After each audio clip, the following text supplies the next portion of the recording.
Hello, my name is Tori, and I'm just going to be walking you through step by step on how to book your Walt Disney World vacation.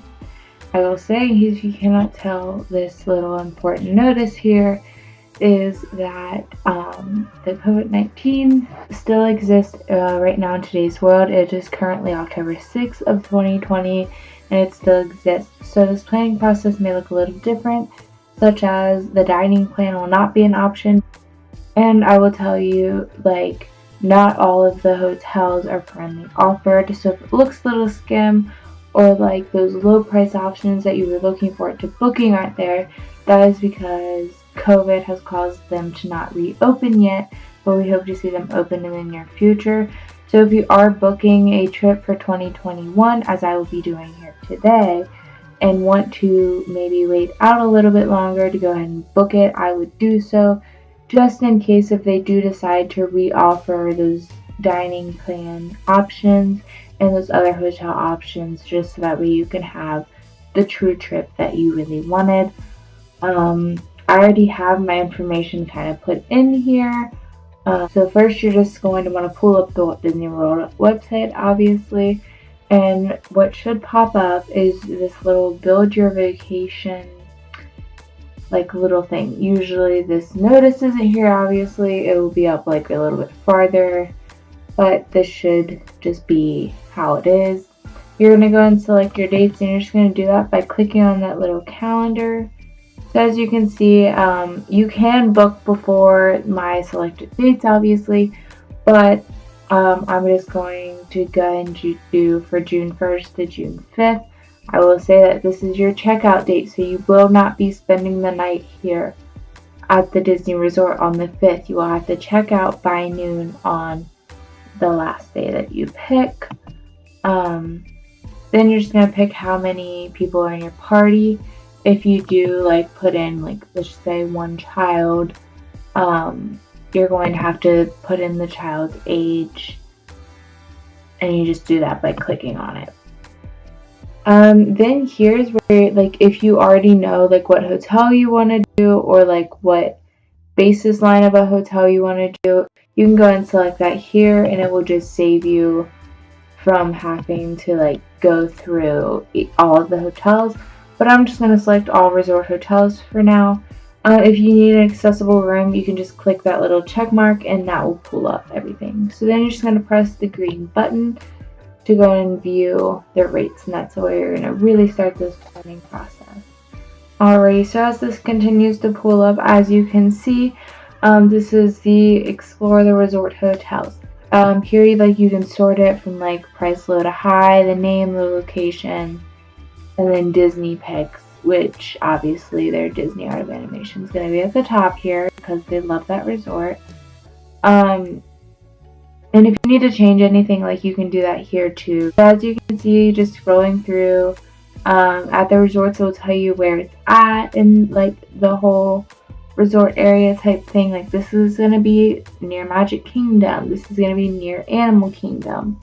And that type of thing. And then we'll tell you what transportation options you have. At the Contemporary, you can take a boat to the resort, you can take a bus, monorail, or a taxi. You will have to pay for that taxi, but things like buses and Skyliners and the Disney buses, the buses and the Skyliners and the boats, they are free of charge if you are staying on the Disney property. And then down here you can just see all of the resorts that are currently not open, and it's really sad that they aren't. This includes some of the cheaper options the All-Stars. But just for the sake of this video, I'm going to choose the cheapest option that is available right now, which is Disney's Pop Century Resort. And you're just going to click on it, and then it will move on. Now, as you can see here, here's just another health safety reopening statement. These probably will not be here if you were to book a couple years later from now, but it just depends. And this reservation is required due to COVID. It's not normally like this. Now on this page, you can just see like the different types of things offered at this resort. You can see the overview of the resort, the room rates, which is what it will automatically bring you to, the dining offered at this resort, the recreation activities like pools and everything offered at this resort, and then the amenities which are offered in the room. Now I will say Pop Century did just go through a major update, so this, although it is a little bit more expensive than your typical All-Star, it is a lot better right now, and it's actually considered a moderate to some people now, just because they have upped it to not be an old hotel anymore. The same rooms and everything, but they've definitely like changed it, as you can see in this picture, to be a little bit more modernized and just a lot more of like a cleaner feeling than those like rooms with the carpets and everything. Now down here, let's say that you just wanted to go to Disney and get the room, or if you have season passes or anything like that, you can just pick a room. But for the sake of this video, I'm going to go ahead and do the package. I'm just going to hang on tight here. Ooh, green. So here, you can see like the different type of rooms that you have as an option. You can get the preferred pool view, which this will typically put you closer to the main hall and buses, along with the preferred room. Standard pool view, that's just going to get you close to the pool, but you're still going to be far away from those the dining halls in your buses.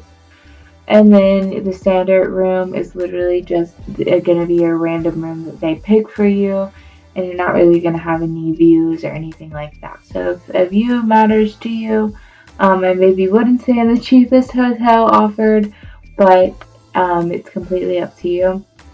Just for the sake of this video, I am going to choose the standard room, but as you can see, like there are other options. So then the next step that it will bring to you is adding your theme park tickets. Now this is truly subjective to you. As you can see, I'm staying 4 nights, checking out on the 5th day. A lot of people like to go and check out and then still spend their day in the park. I, however, don't. So I'm going to go ahead and just pick the 4-day ticket option, just because it truly just doesn't really have hold on me. Like, it's just completely up to you. Like, if you want to stay 4 nights and only get 2 tickets, this is completely up to you. If you don't want any tickets, you can like obviously just select the option. Now down here is where you can choose if you want any park hoppers or water park options. So park hopper will allow you to go to the different parks throughout the day. So let's say you were at Magic Kingdom and you were just done with Magic Kingdom and you wanted to go to Epcot. You could only do that while using 1 ticket if you have the park hopper option. Now the water park option, they do have water parks, but I do recommend that if you get the water park option, that you put out a whole day ticket wise.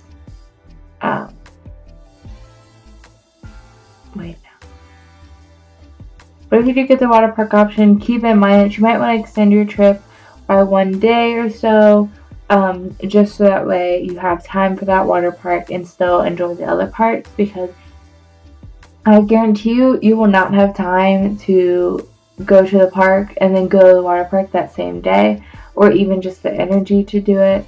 And then the Park Hopper Plus option just gives you that option of having the Park Hopper and the water park option.